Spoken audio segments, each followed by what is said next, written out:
juga kepada dia. Tapi karena mau dikata apa lagi, sekarang sudah bergulir kan. Mungkin ini sudah skenario Allah. Karena daun yang kering saja tidak mungkin jatuh tanpa izin dari Allah Subhanahu wa taala.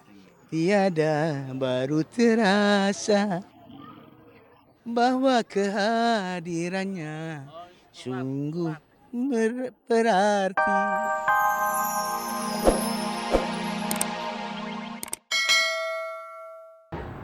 Karena kan besok saya dari kejaksaan gitu kan. Setelah itu selesai baru mungkin besoknya polisian boleh dibuka dan alhamdulillah boleh beres-beresin, dirapiin. Karena justru kalau kita kembali lagi di situ, saya yang takutnya, maksudnya saat kejadian itu kan anak-anak saya melihat semuanya. Saya nggak mau itu menjadi sebuah fobia ya. Sudah nggak tinggal di apartemen. Tapi saya tinggal di rumahnya Barosa. Bung Barosa juga nawarin rumahnya yang kosong untuk ditinggalin sementara. Karena kan Januari sudah ada orang yang masuk kontak itu lagi. Jadi ya saya kalau ditanya tinggal di mana, saya lagi jadi anak jalanan. Memang menjadi hak prerogatif Pipik untuk memastikan kapan dirinya akan pulang atau tidak. Terlebih jatah menetap di rumah milik penyanyi Rosa baru akan berakhir bulan Januari tahun depan. Lantas benarkah Pipik telah mantap untuk menjual rumah yang pernah menjadi persinggahan jiwanya bersama almarhum UJ? Dan benarkah jika ide menjual rumah itu merupakan amanat almarhum UJ yang harus segera diwujudkan oleh Pipik? Rencana saya sama anak-anak sama almarhum dulu memang pengen beli tanah, niatnya pengen jual rumah itu dulu sama almarhum, pengen beli tanah itu kita bangun istana yatim, jadi anak-anak yatim yang biasa kita santunin itu yang terpencil-pencil ya tinggal di situ bersama kita, bersama almarhum gitu. Saya mampu mewujudkan apa keinginan anak-anak, keinginan beliau, keinginan saya bahwa kita pengen tinggal bersama anak-anak yatim kita gitu, dan apalagi anak-anak saya sekarang sudah yatim. Dan saya bangga sekali saat Abizar bilang saat saya bilang bahwa kita pengen hijrah terus bersama anak-anak yatim tinggal di situ, dan Abizar pun alhamdulillah menyambut senang, dan dia sampai yang request nanti bikin lapangan basket ya buat saya main sama anak-anak tim gitu. Itu menjadi sebuah kebanggaan buat saya ya.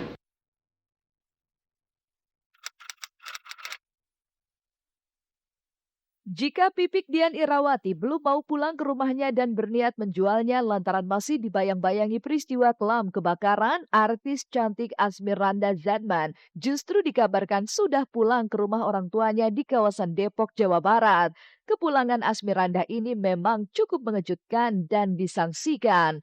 Pasalnya, sejak memutuskan menikah dengan Jonas Rifano, Asmiranda memang sudah tak pernah menyambangi kediaman orang tuanya. Bahkan di momen lebaran kemarin sekalipun, Anda tak nampak untuk bersilaturahmi.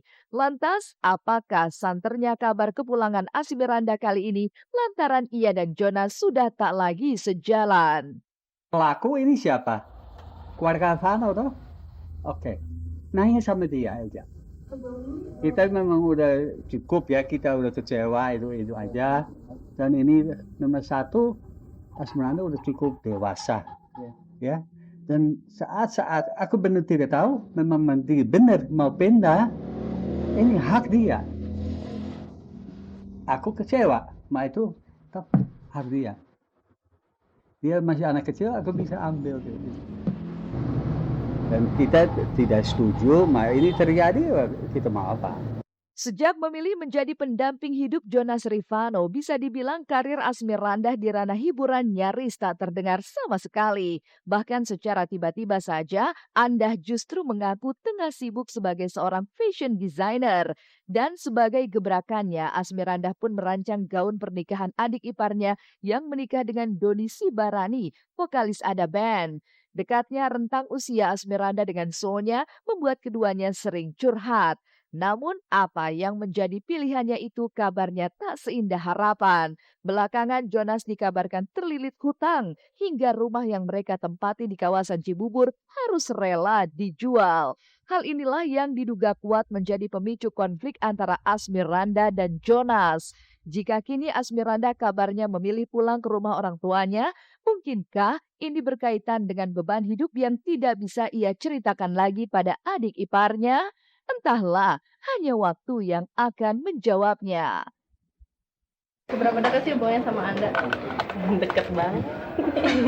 Anda kan kakak ipar lo dan lo kan deket banget ya sama dia. Sempat curhat nggak sih ya nanti kalau nikah tuh seperti apa, mengarungi rumah tangga seperti apa? Karena dia kan udah lebih dulu gitu. Oh, kalau curhat ada Seperti apa mungkin curhatnya? banyak. Masa sih disebutin? Nggak curhat dong namanya. Banyak hal sih yang aku curhatin. Banyak banget. Ya, Bang. Iya, banyak aja.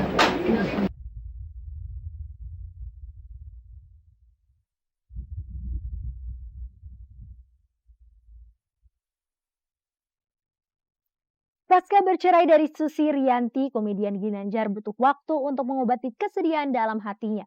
Benarkah Ginanjar memilih cara ekstrim untuk melampiaskan kesedihan agar bisa melupakan Susi dari hatinya?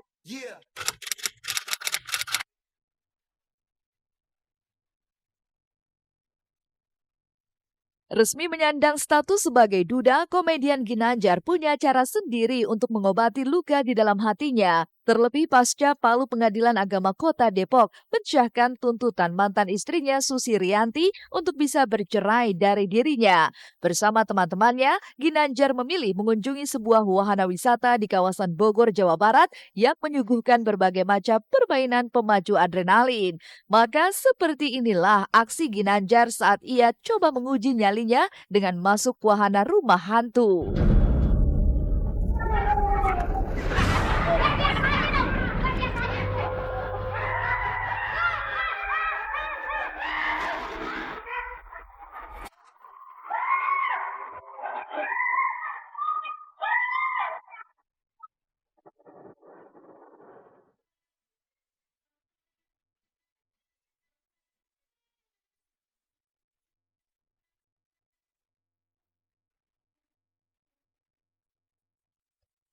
Ginanjar memang butuh tempat untuk melampiaskan segala emosinya. Beruntung teman-temannya paham dan berusaha membantu penyembuhan luka akibat perceraiannya. Alhasil, Ginanjar didaulat untuk menjajal aneka permainan yang akan membuat jantungnya terasa naik turun.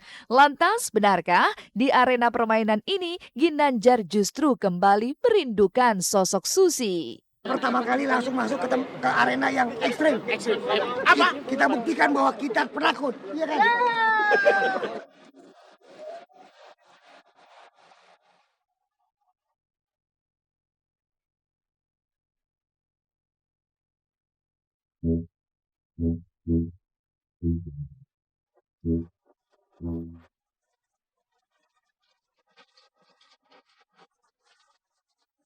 Semua permainan di sini saya ingin coba.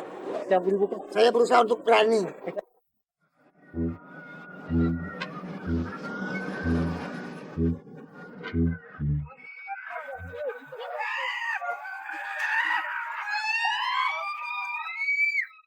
Ini adalah salah satu modal, salah satu alat sarana untuk memunculkan mental yang hebat. Tapi buat saya lebih baik saya tidak dibilang punya mental hebat. Seru banget ya. Wah, indah ya. Indah. Ya, tapi sekarang juga nggak kalah indahnya sama teman-teman kan. Katanya Mas Susi kenapa menjadi sama Indah? Nah, Sama Susi apa sama Indah? itu kan istri saya namanya Susi. terus kan berduaan, namanya juga orang berduaan kan jadi suasana jadi indah.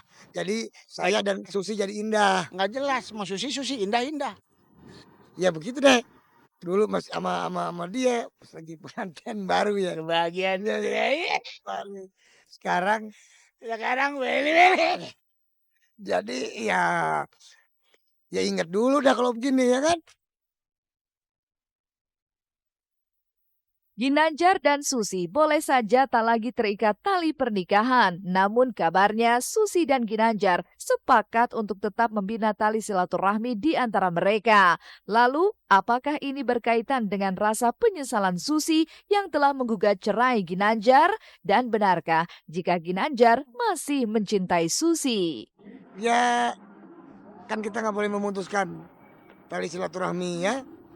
kita tetap bersahabat, bahkan kalau bisa bersaudara. Saya lihat juga dia walaupun gembira, ketawa, pasti hatinya ada perasaan sedih, ada perasaan kangen yang dia rasakan seperti yang saya rasakan juga kepada dia. Tapi karena mau dikata apa lagi, sekarang sudah bergulir kan. Mungkin ini sudah skenario Allah.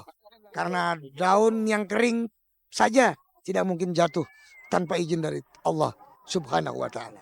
Tiada baru terasa bahwa kehadirannya sungguh berarti